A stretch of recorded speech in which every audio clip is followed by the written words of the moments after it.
माया एक आम सी लड़की थी। नई नौकरी, नया शहर और एक छोटा सा किराए का कमरा। काम से लौटकर वो ज्यादातर चुपचाप अपने कमरे में बैठी रहती थी। उसे शांति पसंद थी, शायद इसीलिए उसे खिलौने भी अच्छे लगते थे। जिस स्टोर में माया काम करती थी, वहां एक दिन एक नया कलेक्शन आया। उसमें एक डॉल थी, लबूबू। दूसरी डॉल्स बिक गईं, लेकिन लबूबू शेल्फ पर ही रह गई। ना किसी ने खरीदा, ना किसी ने हाथ लगाया।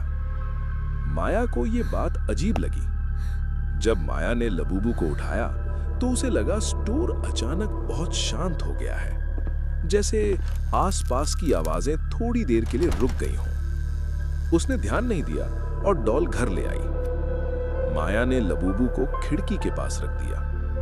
रात को उसे नींद देर से आई, क्योंकि उसे बार बार ये एहसास हो रहा था कि कोई कमरे में जाग रहा है। जब उसने आंख खोली तो सब वैसा ही था, बस लबूबू की परछाई दीवार पर थोड़ी लंबी लग रही थी। अगली सुबह माया ने देखा लबूबू का चेहरा खिड़की की तरफ नहीं, बल्कि कमरे के अंदर की तरफ था। उसने सोचा शायद हवा से हिल गई होगी, लेकिन खिड़की रात भर बंद थी।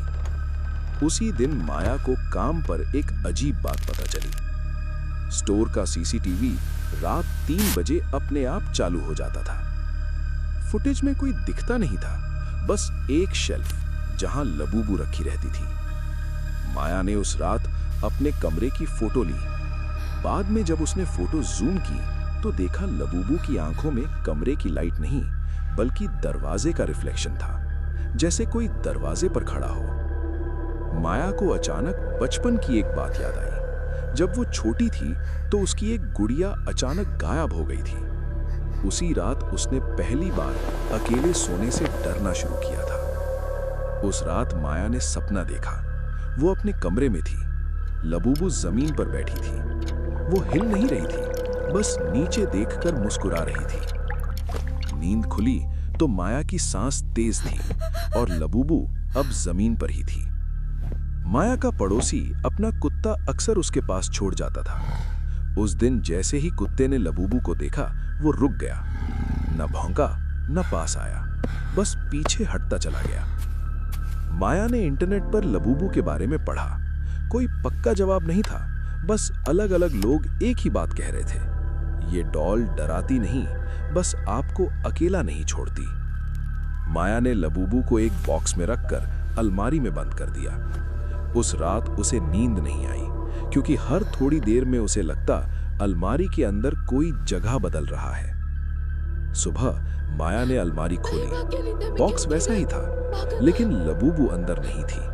वो डाइनिंग टेबल पर रखी थी और उसके पास माया की वही पुरानी बचपन वाली फोटो पड़ी थी। माया को तब समझ आया, लबूबू कोई नई चीज नहीं थी, वो पहले भी उसकी जिंदगी में थी, शायद हमेशा से। कुछ चीजें हमारे पास आती नहीं, बस हमें छोड़कर कभी जाती ही नहीं। दोस्तों, आप क्या सोचते हैं? क्या लबूबू एक डॉल है या फिर वो याद जिसे हम पीछे छोड़ आए थे? कमेंट में जरूर बताइए।